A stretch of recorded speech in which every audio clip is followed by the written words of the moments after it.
Chapter 11 exercise 11.1 question number 6 करते हैं।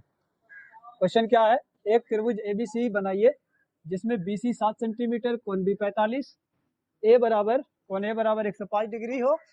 फिर एक अन्य त्रिभुज की रचना कीजिए जिसकी भुजाएं त्रिभुज एबीसी की संगत भुजाओं की 4/3 गुनी है। जब भी हम लोगों को किसी त्रिभुज की, चतुर्भुज की या किसी भी आकृति की रचना करने कहा जाए, हम लोग क्या करेंगे, एक रफ में रचना कर लेंगे। एक त्रिभुज एबीसी बना लेंगे रफ में, ठीक है। ये इस तरह से हम एबीसी बना लिया। अब इसमें जो मान दिया गया है सबको लिख देते हैं। बीसी कितना है, कोण बी कितना है, और ए वाला एंगल कितना है। देखो, एक त्रिभुज एबीसी बनाने के लिए दो कोण और एक अंतर्गत भुजा दी हुई होनी चाहिए। दो कोण तो दिया हुआ है लेकिन अंतर्गत भुजा नहीं दिया हुआ है नहीं है। तब हम क्या कर सकते हैं, एक कोण तो ये है, दूसरा कोण ये है, हम इस तीसरे कोण को प्राप्त कर सकते हैं। कैसे प्राप्त करेंगे, तो देखो हम जानते हैं कि तीनों कोणों का योग कितना होता है 180। इन दो को जोड़ने से कितना बन रहा है 150, बाकी कितना हो गया 30, यानी ये वाला कोण हम पहले ही निकाल लेंगे। अब देखो ये दो कोण और अंतर्गत भुजा पता है। अच्छा, एक बात और कि इसके बाद जो त्रिभुज बनाना है उसकी भुजा दी गई त्रिभुज की संगत भुजा की कितनी गुनी होनी चाहिए। मतलब ये हुआ कि इससे बड़ा त्रिभुज बनेगा, और जब भी बड़ा त्रिभुज बनेगा उसके लिए हम लोग इस त्रिभुज की दो भुजा को बढ़ाकर खींचते हैं। कौन कौन सी भुजा, एक ये बीसी को और दूसरी ए बी को बढ़ाकर खींचते हैं।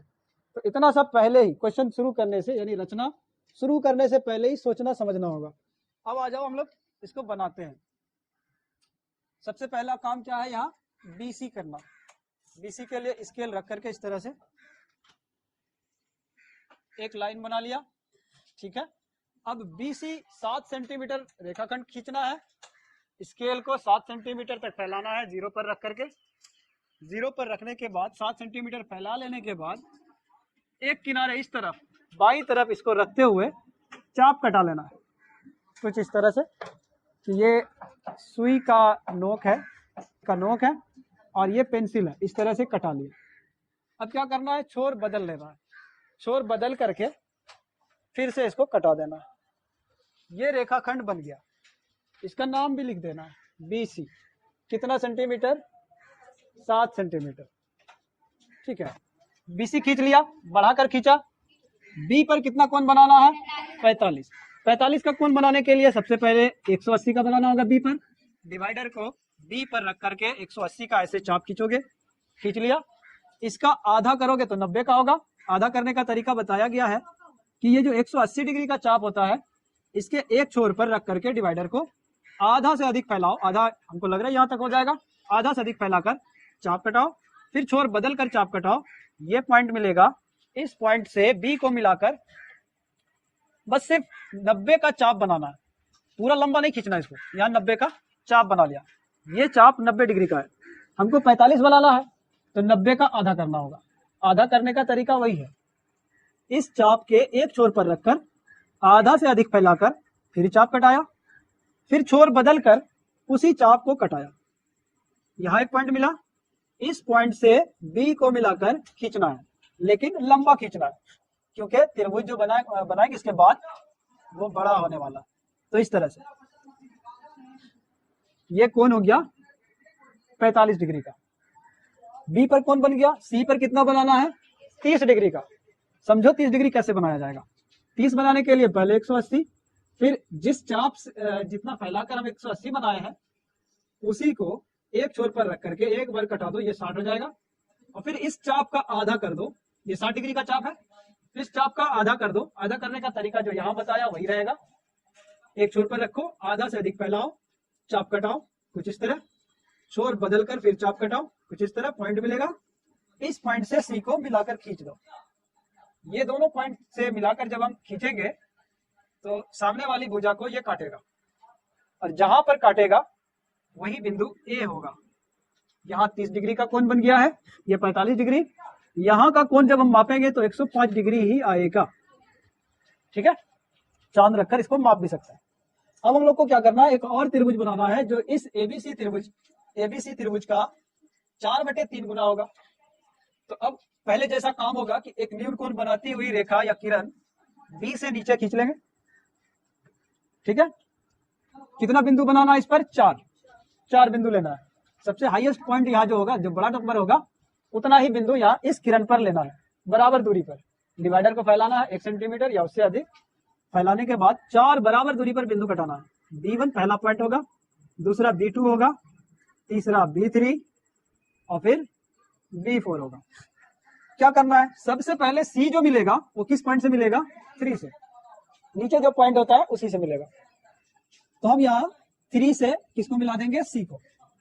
इस तरह से पॉइंट दिखना चाहिए, तभी जाके पॉइंट से पेंसिल का नीब जाके मिलेगा, कुछ इस तरह से, ठीक है। अब क्या करना है? 4 से इसी के पैरेलल खींचना। पैरेलल खींचने के लिए चांद का सहारा लेंगे। पहले हम चांद रखकर कोण माप लेंगे। डिवाइडर से थोड़ा बहुत गलती हो सकती है, लेकिन चांद से गलती नहीं होगी। देखो, चांद को इस तरह रखना है कि ये लाइन उस बी एक्स किरण पर चली जाए और पॉइंट या B3 पर आ जाए। फिर देख लेना कि ये लाइन कहां पर है।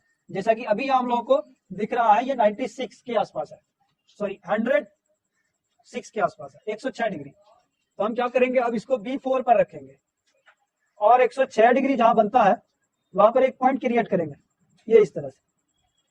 ये पॉइंट बना लिया, पॉइंट दिख रहा है। अब इसी पॉइंट से B4 को मिलाते हुए एक रेखा खींच लो।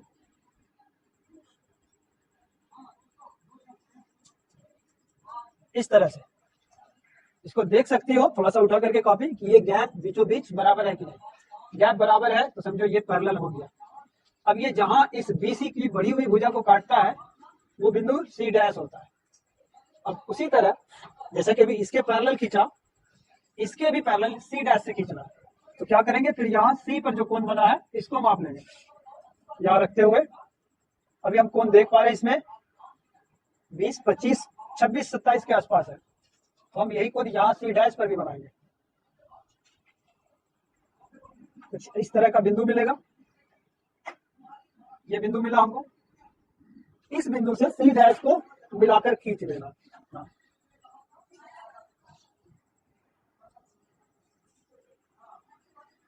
देखो, एकदम ठीक पैरेलल लग रहा होगा देखने में। ये जहां काटा है इस बिंदु का नाम A डैश।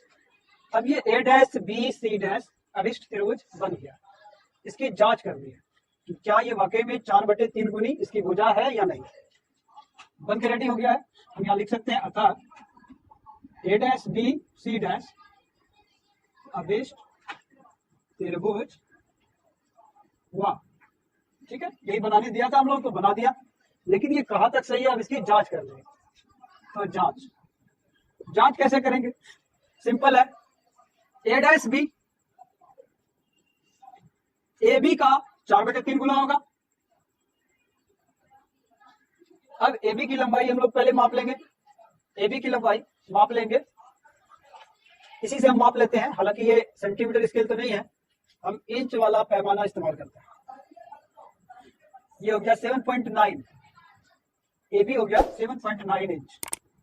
हम लोग सेंटीमीटर स्केल यूज करेंगे।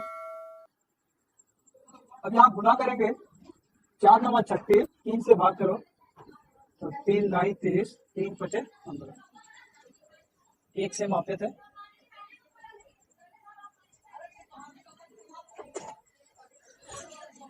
इसी तरह माप कर लेते हैं।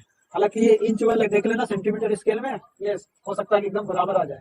ठीक है, सारा स्टेप तो समझ में आ गया है।